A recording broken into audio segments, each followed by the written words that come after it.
Môžem? Moje meno je Viktória Drábová, som druháčka, študujem kombinovaný obor marketing a médiá s komunikáciou. Ja som Lucia a študujem tourism management a som tretiačka. Ja som Petra Iškutová, som prváčka a študujem medzinárodné vzťahy. Tatiana a tiež medzinárodné vzťahy. Moje meno je Gregor Paučová a som v International Foundation Year, takže, ktorý je zameraný na jazykovú prípravu. Super.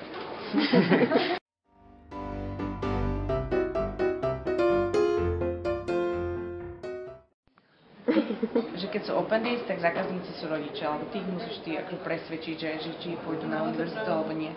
Ale už na tej univerzite ty si ako keby platíš, takže ten profesor sa k tebe správa, že ty si ako keby jeho nadriadený, lebo ty mu dávaš vlastne toto všetko, tak on ťa iba posmeluje, aby si sa učila a snažila, ale je to na tebe, že či chceš alebo nie. On s tým nič neurobí, keď sa ty nepripravíš na hodinu. Lebo tak nám to bolo vysvetlené, stará spomenula naša profesorka, že to nie je cieľ, aby my sme neprešli, že práve naopak. Ešte sme sa dohodovali na hodine, že ako formou budeme písať záverečné testy a tak. Či chceme mať odpovede, alebo chceme mať akože na možnosti, alebo esej a tak. Takže vy ste si mohli vybrať, akou formou budete mať? No v podstate, hej. Ste si to odhlasovali, alebo? Hej, tak nejak to fungovalo, hej. Ako tiež sme boli z toho také trošku vyhúkané. Mali sme tam vlastne na výber, že môžeme mať poznámky a budú otázky, že máme doplňovať odpovede, ale môžeme aj pracovať so svojimi poznámkami. To vlastne je výsledok, ako máme spracované poznámky, čo je na nás vlastne. Alebo potom nám dá vlastne formou testu, že máme odpovede a vyberáme si.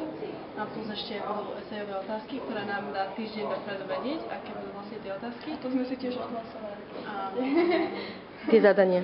Nejako, či chceme dopredu otázky s tým, že to bude dlhšie, alebo chceme radšej písať priamo na hodine, že na hodine nám dávaš otázky, alebo je to kratšie a tak. Že sami sme si to mohli tak trošku prispôsobiť. A tiež sme to rozoberali, že demokracia priamo na hodine, lebo ona je taká zastankyňa Európskej únie, demokracia a všetkého, takže to bude možno aj preto. chodí. Má také tričko, že Europe.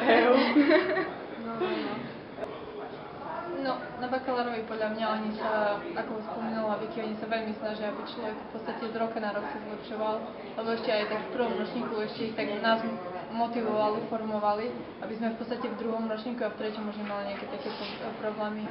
Dokonca v prvom ročníku zaviedli nový predmet, ktorý sa volá, že Orientation to Higher Education a ten učí, ako písať eseje, reporty, ako robiť referencie, potom ako v podstate vyhľadať tutora a proste to sa mi strašne páči na tejto škole, neviem či on na tejto škole, ale celkovo, že každý študent má svojho osobného tutora.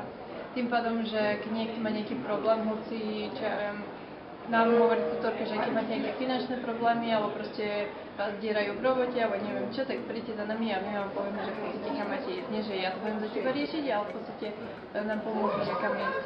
A to je jedno, že či máme v podstate esej alebo report, alebo tak mu stále tvrdia, že príďte za nami, že my máme tam študentské, teda hodiny pre študentov a vtedy ako nemajú s tým problém.